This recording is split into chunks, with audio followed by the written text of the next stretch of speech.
Bismillah, alhamdulillah, salatu wassalamu ala rasulihi Muhammad wa ala alihi wa sahbihi ajma'in amma ba'd. Assalamu alaikum wa rahmatullahi wa barakatuh. Hormatly bir tuğanдар. Бүгүн Muhammad Said Ramazan Buti rahimahullahu taandык. Min sunanillahi fi ibadihi. Allah Taalанын пенделерине орноткон өзгөртүлгүс мыйзамдар аттуу сабагынан улай бүгүнкү сүннөт. Yuhibbul adla ve yeczi bihi velau kana'l adilu kafirun. Allah Taala'nın ушундай bir закону, сүннөтү бар. Allah адилеттүүлүктү жакшы көрөт жана анын сыйлыгын берет. Ал адилеттүү капыр болсо дагы. Wa yakrahu zulma wa yuaqib alayhi velau kana zalimu musliman. Allah zulумдукту жек көрөт жана анын жазасын берет. Ал залым мусулман болсо дагы. Бул жерде жазадан максат дүйнөдөгү жаза, кыяматтагы жазаны назарга алган жокпуз. Алла Тааланын адилеттүүлүккө болгон махабаты, анын адилеттүүлүктүн антоними болгон, карама каршысы болгон зулумдукту жек көрүүсү кабар берет. Бул тууралуу Алла Таала астайду билла ва аммаллазина аману ва амилу солихати фа юаффихим уджурахум валлаху ла юхиббуз залимин. Али Имран сүрөсүндө 57-аятта Аллах Таала айтат: "Ал эми ыйман келтиргендер жана солих жакшы иш аракеттерди кылгандарды алардын ажыр сыйлыгын толук кылып берет. Аллах залымдарды жакшы көрбөйт." Ошондой эле башка бир аятта: "Вали я'ламаллаху аллазина аману ва яттахиза минкум шухада валлаху ла юхиббуз залимин."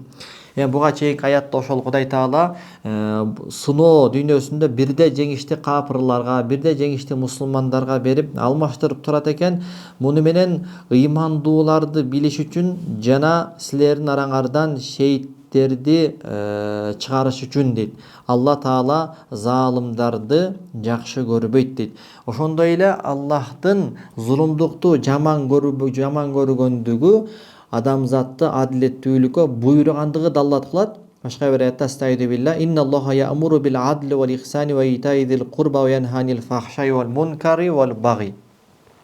Чындыгында Аллах адилеттүүлүккө буйруйт жана ихсан кылууга, жакшылык кылууга буйруйт жана тууганчылык мамиленин акысын өтөөгө буйруйт жана уят нерселерден, шарият тыйган күнөөлөрдөн жана зулумдуктан силерди тыят. Башка бир аятта астайду билла: "Ва ла яжриманнакум шанаану қомин ала алла та'дилу i'дилу хува акрабу литтақва." Эй мусулмандар, bir коомду, bir улутту, bir элди жаман көргөнүңөр силерди адилетсиздик кылууга түртүп койбосун дейт. Көкпар оюндан кандай чыр чыкты? Адилетсиздик болду. Канча адамдардын сезимдерине сокку урулду. Эки улуттун, эки элдин ынтымагына сокку урулду. Мындай бир зулумдук канчалык адамдарды кыжаалат кылып, жан дүйнөсүн ушундай бир караңгылатты. Ушундай бир жаман нерсе болгондуктан Кудай Таала айтып атат: "Ва ла яжриманнакум шанаану қомин." Bir коомду жаман көрсөңөр, өч болсоңор, bir кээңер бар болсо, айтор бугз, bir жек көрүүңөр бар болсо, ала алла та'дилу, ал нерсе аларга карата силер адилетсиздик кылып коюңарга түртө көрбөсүн. Фадилу, адилеттүүлүк кылгыла. Валау кана за курба, ошол жакын тууганың болсо дагы адилеттүүлүк кыл. Ошол душманыңдын пайдасына адилеттүүлүк ал тарапта болуп, адилетсиздик сенин эң жакын тууганың болсо дагы Кудай Таала адилеттүүлүктү кылгын деп атат. Бул Ан'ам сүрөсү 152-аят. Ал эми Аллах Тааланын зулумдукту жек көрүүсүнө ушул нерсе жетиштүү. Аллах Таала өз заты тууралуу мындай да кабар берип жатат: "Валлаху ла юхиббуз залимин." Аллах залымдарды жакшы көрбөйт деп Али Имран сүрөсүндө 2 жерде кайталап айтып жатат. Зулумдуктун канчалык жаман экендигин сен билгиң келсе дейт, ушул аятта Кудай Таала эмне деп атат? Гыйман пайда берүүсү үчүн ал зулумдуктан алыс болушу керек. Зулумдук менен аралашпаш керек экендигин Кудай Таала аятта мына көргөзүп атат. Ва аммаллазина аману, ал эми ыйман келтиргендер, ва амилу солихат, жана ошол ыймандын негизинде көркөм солих амалдарды кылгандар, фа ювафихим уджурахум, алардын ажыр сыйлыгын Аллах толугу менен берет. Уландысын деле валлаху ла юхиббу золимин, бирок Аллах залымдарды жакшы көрбөйт дейт. Демек экөөнү карама каршы ыйман солих амалды айтып, Аллах аны жакшы көрөт, анын сыйлыгын берет деп туруп, артынан эле Алла Таала залымдыкты жакшы көрбөйт, зулумду жаман көрөт, залымдарды жаман көрөт деш, бул экөө бири-бири менен такыр аралашпай турган, жуурулушпай турган, бир жерде чогуу болбой турган нерсе экендигинен кабар берип жатканы бул сага жетиштүү дейт Мухаммад Саид Рамазан Бути. Бирок сен мынтип айтышың мүмкүн дейт. Имам Бухари өзүнүн хадисинде ошол зулумдуктан максат бул жерде ширк болуп атат деп айткан. Балким бул жерде аятта айтып аткан Аллах залымдарды жаман көрбөйт деген бул ширк, демек мушриктерди, капырларды жаман көрбөйт деп ататтыр дешиң мүмкүн. Бирок жооп, акыйкатта бул ширк зулумдуктун бардык түрлөрүнүн эң жаманы экендиги бул акыйкат. Сөз жок, талаш тартыш жок. Бул жерде кимдир бирөө суроо берип калышы мүмкүн. Эми зулум, ширкти силер зулумдуктун эң жаманы, эң чоңу деп атасыңар. Зулумдук деген бирөөнүн акысына кол салууго, ширкте бул пенде менен Аллахтын ортосундагы мамиле болуп атпайбы деп калышы мүмкүн. Бул суроого Бадиуз Заман Саид Нурси рахимахулла өзүнүн Росаили Нур деген эмгегинде өтө кенен кылып жооп берген. Анан дагы бул аятта ошол инна ширка ла зулмун азим, чындыгында ширк чоң бир зулумдук деген бир аят бар да. Ошол ширк гана бул зулумдук, баягы жанакы адам Имам Бухаринин хадисин алып келип, ал жерде зулумдан максат ширк деген го деген сөзүнүн негизинде башкалардын акысына кирүү бул зулумдукка кирбей калбайт дейт. Алар дагы эч бир калетсиз ширкке, зулумдукка кирет.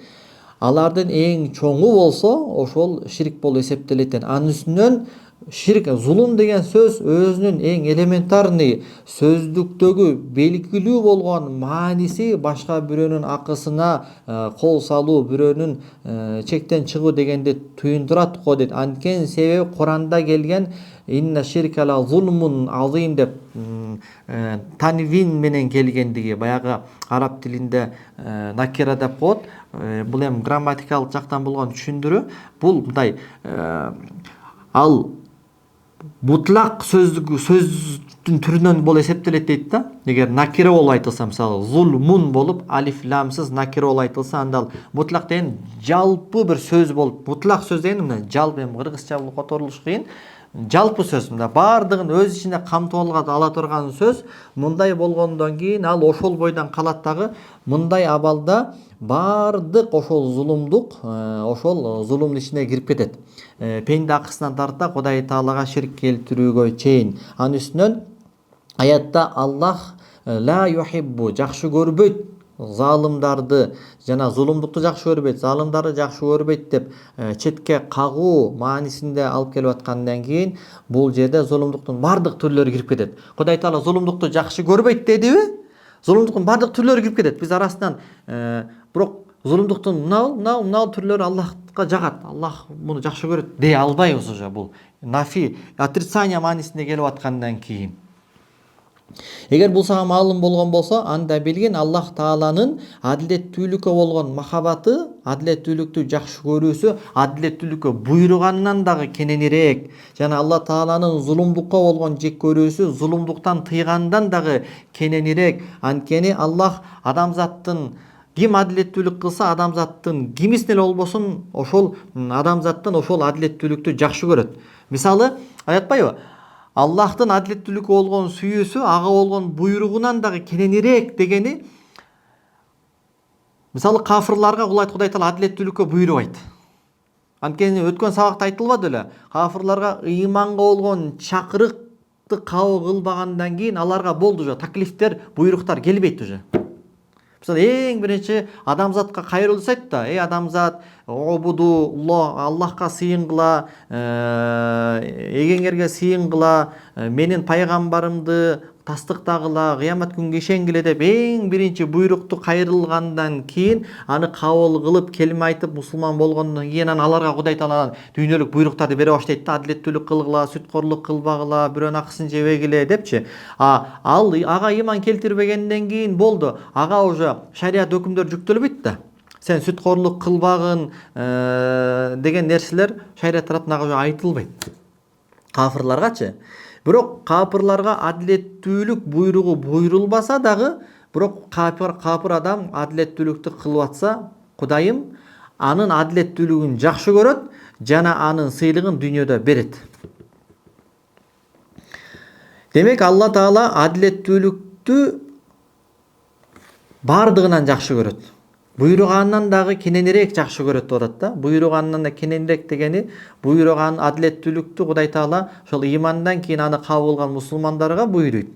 Бирок кафыр адам адилеттүүлүккө буйрулбаса дагы, адилеттүүлүктү кылса, Аллах аны жакшы көрөт, ал адилеттүүлүгүн жана анын сыйлыгын берет. Ошого батыш мамлекеттеринде, өлкөлөрүндө адилеттүүлүк жайылып жаткан болсо, алар динге баа бербесе дагы, динди тутунбаса дагы, Кудай Таала ал адилеттүүлүктү жактырат. Сен билесиң, батыш өлкөлөрү өз ара жарандардын ортосундагы адилеттүүлүктү өтө чоң өлчөмдө сактаганга, өтө мындай маани берет дейт ошо адилеттүүлүктү сактаганга. Демек, Кудай Таала ошол бул дүйнөдө адилеттүүлүктү орноткон адамдарга сыйлыгын берет. Алар адилеттүүлүккө буйрулган эмес болсо дагы, жана ал адилеттүүлүктү диний бир талап менен кылбаса деле, Кудайым адилеттүү бол деген, ошон үчүн кой мен адилеттүү болоюн деген бир диний стимул аны түртпөстөн эле мындай бир мындай адилеттүүлүк кылса, Кудайым ал адилеттүүлүктү жакшы көрөт жана ал адилеттүүлүктүн сыйлыгын берет. Эгерде капырлардын адилеттүүлүгүнө Кудай Таала бул дүйнөдө сыйлыгын бербесе, анда Аллах адилеттүүлүктү жакшы көрөт дегендин мааниси калбай калат. Бирок ал капырлардын дүйнөдө орноткон адилеттүүлүгүнө берилген сыйлык Аллах тараптан бул дүйнө жашоосуна гана чектелген, кандай эле белгилүү болгондой. Бул сүннөттүн негизи, бул мыйзамдын негизи каяктан алабыз? Аллах Таала өз улуу затына мындай бир лазым кылып койгон. Куранда айтат: "Астайду билла", капырлар тууралуу: "Нуаффи илейхим а'малахум фиха ва хум фиха ла юбхасун". Бул дүйнөдө капырлар кандай иш-аракеттерди кылса, ал иш-аракеттердин мөмөсүн биз толук кылып беребиз. Дүйнөдө кылган иш-аракеттеринин акылары алардан кемитилбейт дейт. Ошондуктан бүгүнкү күндө бир мусулман караса, Кудайга ишенбеген бир такыр башка улуттагы, башка диндеги адам жакшынакай жашап, жакшынакай байып атканын көрүп, бул эмнеге мен мусулманмын, бул мусулман эмес, бирок эмнеге бул байып атат деп ойлобосун. Анткени Кудайым ушундай экен, бул дүйнөдө ушундай экен, ким аракет кылса аракетине жараша мээнетин жебей Кудайым толук кылып адилеттүүлүк менен бере берет экен, ал ким эле болбосун. Ошондой эле башка бир аятта: "Вала табхасун наса ашьяахум", силер адамзаттын нерселерин кыпындай дагы кымтып жеп албагыла дегенде, ошол адамзатка момундар жана мусулман эместер да кирип кетет. Ошого мисалы мусулмандын акысын жесе болбойт, мусулман эместин акысын жей берсе болот деген нерсе жок да. Жалпы адамзатты Кудайым жалпы айтып атат. Жалпы адамзаттын акысын силер эмне кыпындай болсо дагы жебегиле деп чакырып жатат. Демек Аллах Таала зулумдукту жаман көрөт, эгерде ал кайсы бир өлкөдө, кайсы бир коомчулукта жайылып жаткан болсо, адилетсиздикти жаман көрөт. Эгерде ошол адилетсиздикти кылып аткан залымдар мусулман болсо дагы, анткени себеби Аллах Таала мусулмандар исламын Аллахка пара кылып колдонуп зулумдук кылуусуна жол бербейт. Андан Алла Таала улуу жана аруу дейт да. Эми коем, бул пендем зулумдук кылса, бул мусулман го, тиги го капыр экен, бул мусулман пендеме кичине көз кысты кылып коеюн дегидей Кудайым андай улуу дейт. Кудайды антип исламың менен пара берип сатып албайсың дейт да. Ошондуктан башкача айтканда ушундай дейт. Эгерде ошол адилеттүүлүктү орноткон, мына көрүп атабыз, адилеттүүлүктү орноткон батыш мамлекеттери чек арада кандай ынтымактуу түгүл, эки мамлекеттин ортосуна мындай бир тек гана сызык сызылып коюлган да. Ошонун адилеттүүлүктүн мөмөсү катары алардын жашоосунда ынтымак, тынчтык, бейкуттук, бардарчылык, комфорт жашоону Кудайым берип атат. Анткени алар адилеттүүлүк кылып атат, Кудайым адилеттүүлүктү сүйөт жана анын сыйлыгын аларга берип атат. Алар мусулман эмес болсо дагы, ал эми мусулман элдер, казакпыз, кыргызбыз, өзбекпиз, тажикпиз, кимибиз гана болбойлу, мусулман болуп туруп, бирок биз адилетсиздик кылсак, анда Кудайым аны жек көрөт, жаман көрөт жана анын жазасын берет. Эки мусулман адам ортосунда темир менен ушундай колючкалар менен чек арасы тосулган, бирок эки мусулман эмес өлкөнүн ортосу мындай гана сызык менен сызылып коюлган. Бул ошонун натыйжасы. Демек Кудай Тааланын сүннөтү ушул экен, кайсыл коомдо адилеттүүлүк жайылып жаткан болсо, анда Кудай Тааланын сыйлыгын берет экен, ал адилеттүүлүктү кылып жаткандар капыр болсо дагы.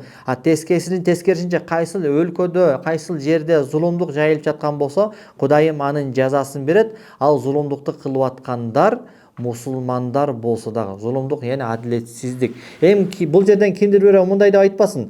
Батыш мамлекеттери динге эч бир баа бербейт го, дин тутунбайт, адал арам менен эч бир иши жок, каалагандай жашайт. Бирок ошентсе да Кудайым аларга эмнеге күч кубат берип атат, аларга эмнеге байлыктарды берип атат. Ошол эле мезгилде биз мусулманбыз го, эмнеге бизди кедейликке тушуктуруп атат, тарлыкка тушуктуруп жатат, биз артта калып кеттик, алар алдыга өсүп кетти. Биз исламыбызды жар салып, исламга болгон байланышыбыздан сыймыктанып, мен мусулманмын деп сыймыктанып турган чакта биз эмнеге кедей жашайбыз, бизде адилетсиздик өкүм сүрөт, эмнеге тигилер бай жашайт деп кимдир бирөө суроо бербесин дейт. Анткени сен мусулманмын деп сыймыктанганың менен жана ошо өзүңдүн эски тарыхыңды айтып араб элдерине кайрылып жатат да. Анткени буга чейин баягы араб дүйнөсүнөн дин таркады, ошол халифат ошол аламдарда болду, Осмон дөөлөтүнүн селчуктар эске алынбаганда. Анан ошол баягы тарыхты айтып сыймыктанганы, мусулмандар андай болгон, мусулмандар тигиндей болгон деп көтөш кагып мусулманмын дегени менен ал нерсеси алардын көпчүлүгүн өз калкына зулумдукту жайылтуудан, өз калкына зулумдугун кылуудан тосо алган жок го дейт да. Бул жерде баягы араб мамлекеттеринин башчыларына сөз айтып жатат. Ошол өз калкына экономикалык жактан, социалдык жактан болгон зулумдуктары, алар тайпаларга бөлүүлөрү, алардын эркиндиктерин чектөөсү, демократияны чектөөсү менен ошол мусулманмын деп төш каккандыгы мына ушундай адилетсиздикке баруусуна тоскон жок го дейт. Ал эми ошол эле мезгилде карасаң, батыш мамлекеттери алар эч бир динди тутунбаса дагы жана атеизмди жашап, атеисттик жанакы эрежелерди таңууласа дагы, бирок алар бул нерсеси аларды адилеттүүлүктү кылуудан тоскон жок го дейт да. Ошондуктан Кудай Тааланын бул жерде сүннөтү, закон иштеп атат. Ал батыш мамлекети капыр болсо дагы адилеттүүлүктү кылып атабы өз калкына, Кудай Таала анын сыйлыгын берип атат. Мусулман болсо дагы өз калкына, өз жеринде зулумдук, адилетсиздик болуп атат, Кудайым анын жазасын берип атат. Бул жерде Кудайдын закону иштеп атат. Анан бир канча мисалдарды келтириптир. Эми бул адам Мухаммад Саид Рамазан Бути рахимахулло Европа мамлекеттери менен өтө тыгыз байланышта болгон, Европа мамлекеттерине бат-баттан кыдырып, ал жерлерде жанакындай диний конференциялар өткөрүп турган, алардын атеисттердин, материалисттердин, докторлордун китептери менен кабардар болуп, аларга кайтарым жооп жазып турган бир канча ошондой мисалдар алып келиптир. Мисалы Европа мамлекетте материалдык жактан, социалдык жактан, кыймылсыз мүлк жактан элге кандай бир адилеттүүлүк болуп атканын, ал эми араб дүйнөсүндө жанакы конфискация деп коет, адамдардын кыймылсыз мүлкүн мамлекет кандай адилетсиздик менен тартып алып аткандарын, эркиндик боюнча ал бул жана башка бир канча мисалдар алып келиптир. Мисалы араб дүйнөсүндө көптөгөн адамдар ошол кедейликтин айынан Европага баягы мигрант болуп баргандары бар дейт. Анан Европа буларды кабыл кылат дейт, көп өтпөй бат эле буларга жанакы жашаганга уруксаат визаларын чыгарып берет дейт. Анан баягы бул кыйынчылыктарды турат деп анан жөлөк пул берип баштайт дейт.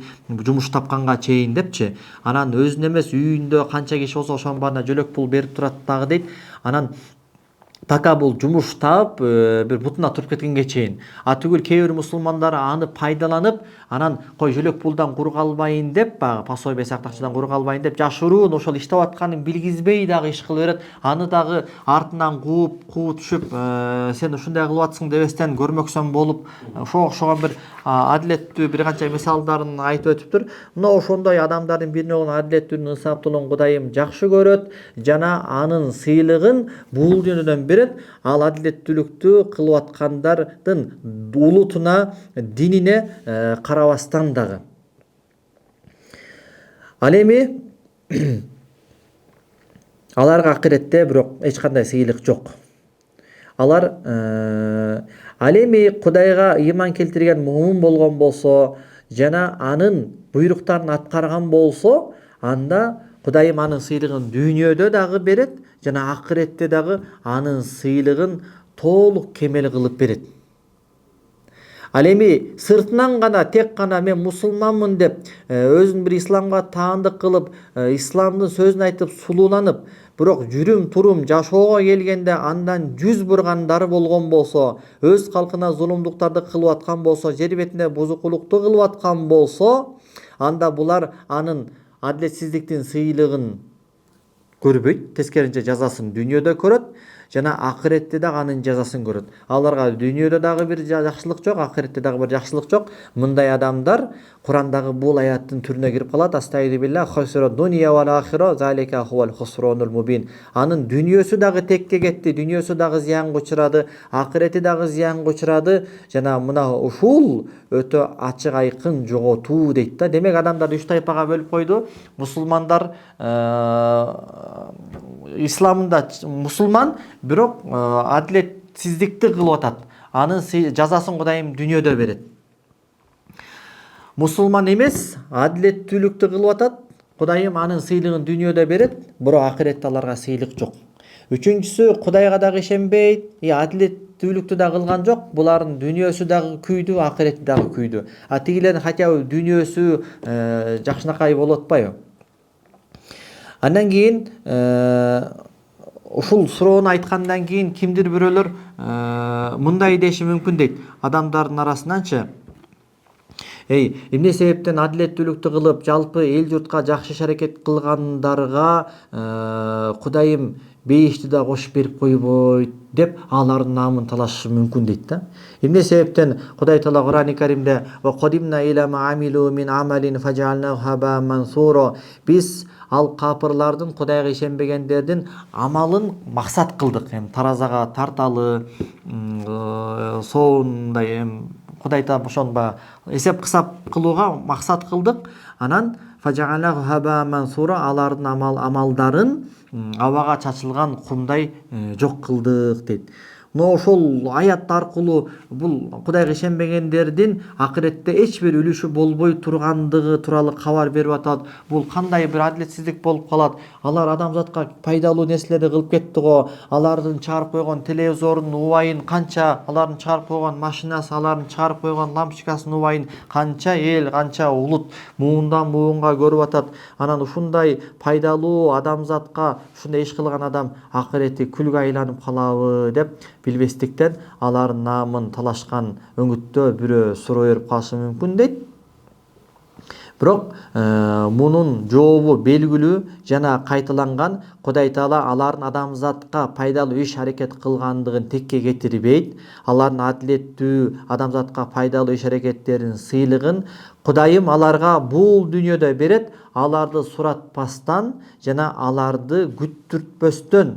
Мына ошол капырларга берилип жаткан амандык, комфорт, саны жок жакшылыктар, алардан үзүлбөгөн мол сыйлыктар, бул жашоодогу белектер, ошонун баардыгы алардын кылган амалдарына, инсаниятка пайдалуу иш аракеттерине адилеттүүлүк кылып аткандыгына сыйлык эмеспи дейт. Сен көрбөйсүңбү ошол байды дейт. Кудайдын канча неаматтары менен ырыскаланып жатат. Үзүлбөгөн жамгыры, дыйканчылыгынын молдугу, эгин тегинин, жашылча жемиштин молдугу, алардан үзүлбөгөн комфорт, роскош жашоо, мунун баардыгы алардын ошол элге кылган жакшылыгынын жана адилеттүүлүгүнүн дүйнөдө Кудайым берип аткан сыйлыгы эмеспи дейт. Баягы аларга берилип аткан көз, оюн тауда нематуллахи ла тухсуга дейт Кудайым. Эгер Аллахтын жакшылыктарын силер эсептесеңер, чеги жок дейт, эсептей албайсыңар дейт. Но ошонун баардыгын Кудайым сен капырсың, мага ыйман келтирбей койдуң деп туруп, Кудайым бербей койсо болот беле? Болот эле, анткени анын баардыгы Аллахтыгы, бирок ага карабастан Кудайым дүйнөдө аларга берип жатпайбы дейт. Анан дагы ал адам өз акыретке ыйман келтирбесе, Алланын сыйлыгына, бейиш тозокко ыйман келтирбесе, сен эмне алардын намын талашып жатасың дейт. Мисалы ошол адилеттүүлүк кылган, адамзатка пайдалуу бир иш кылган ошол капырга барып туруп, сенин ушул адилеттүүлүгүң үчүн Кудайым эртең сага бейишти берүүсүн сураймын деп айтып көрсөң, ал сени карап туруп кайсы бейиш деп шылдыңдашы мүмкүн дейт. Же болбосо сен мага ардык рахматтын кереги жок деп кайра сенин бул сөзүңөн жек көрүшү мүмкүн дейт. Анын өзү ишенбей атса, атүгүл сени шылдыңдап атса, сен эмне алардын анчалык намын талашып аларга бейишти берүүгө ашык болуп атасың дейт. Кыязы сен бул сөзүң менен ошол капырлар адилеттүүлүк кылган үчүн жана адамзатка пайдалуу иш аракет кылгандыгы үчүн Кудайым дүйнөдө жакшылык берген эле жетишсиз, акыретте дагы бейишти дагы берсин дегендей бир өңүттө суроо берип жатасың дейт. Бирок Кудай Тааланын мыйзамы ушундай. Кудай Таала ыймансыздардын амалдарына Кудайым акыретте сыйлык бербейт. Анткени өткөн сабакта айтылган, пенде Аллахтын сыйлыгын алыш үчүн ошол Кудай Тааланын буйругу, Кудайдын буйругу деп Кудай үчүн кылыш керек. Мисалы айтпадык белек, эң эле жөнөкөй, мисалы бир европалык бир Ричард деген бир адам зына кылбагандыгы үчүн, арам нерселерди кылбагандыгы үчүн жана адал нерселерди кылгандыгы үчүн ал сыйлык албайт. Анткени себеби ал Кудайым зынадан алыс болгула, үй бүлөңөрдү баккыла деген ушуга окшогон бир канча буйруктардын негизинде ал нерселерди кылып аткан жок. Ал өзүнүн жеке бир принциптери менен, жеке бир канааты менен, же бир мыйзамдын өзүнүн өлкөсүнүн мыйзамынын негизинде бир кызыкчылыгы менен кылып аткан болот дейт да. Качан пенде Кудайым кой, Кудайым мындан алыс бол деген, зынадан алыс бол деген деп ошон негизи зынадан алыс болгон болсо, анда ал нерсеге ал сыйлык алат дегенбиз да. Ошондуктан бул адамдын берген суроосу туура эмес. Сабагыбыздын аягында жыйынтыкта айта кете турган болсок, ошол Кудай Тааланын сүннөтү бар экен, ал адилеттүүлүктү жакшы көрөт экен, анын сыйлыгын берет экен. Ал адилеттүү ким болсо дагы бул дүйнөдө сыйлыгын берет экен. Капыр болсо дүйнөдө берет экен, мусулман болсо дүйнөдө дагы акыретте да берет экен. Адилетсиздикти ким кылып аткан болсо анын жазасын берет экен, дүйнөдө дагы берет экен, акыретте да дүйнөдө берет, акыретте да берет. Эгер адилетсиздик кылып аткан адам ал мусулман болсо дагы. Ошондуктан бүгүнкү күндө мисалы кичинекей бир оюн үчүн адилетсиздик болуп, эки элдин ортосунда ынтымаксыздыкка бир чоң бир трешина кетирип атат мисалычы. Бул канчалаган сезимдерди жаралады, канчалаган жаман натыйжалар алып келди. Анын натыйжасы катары эки элдин ынтымагына ырк кетип атат. Ошондуктан Кудай Таала ал адилетсиздиктин жазасын дүйнөдө берет. Ошон үчүн мусулмандар бири-бири менен жакшы алакада боло албай кыйналып атат. Тескерисинче ошол Европаны карасаң, бири менен ынтымакта, түгүл чек арада ортодо бир жөнөкөй бир сызыкты сызып койгон. Анткени алар адилеттүүлүктү орнотуп атат, Кудайым анын сыйлыгын берип атат. Жараткан баардыгыбызды адилетсиздиктен, зулумдуктан сактасын. Пайгамбар алейхиссалату вассалам айтмакчы: Аллахумма инни аузу бика мин даъватил мазлум. Бирок адилетсиздик кылып, анан ал адилетсиздикке туш болгон мазлумдун дуасынан Кудайым бизди сактасын. Субханаллахи ва бихамдик, ашхаду ан ла илаха илля анта астагфирука ва атубу илейк.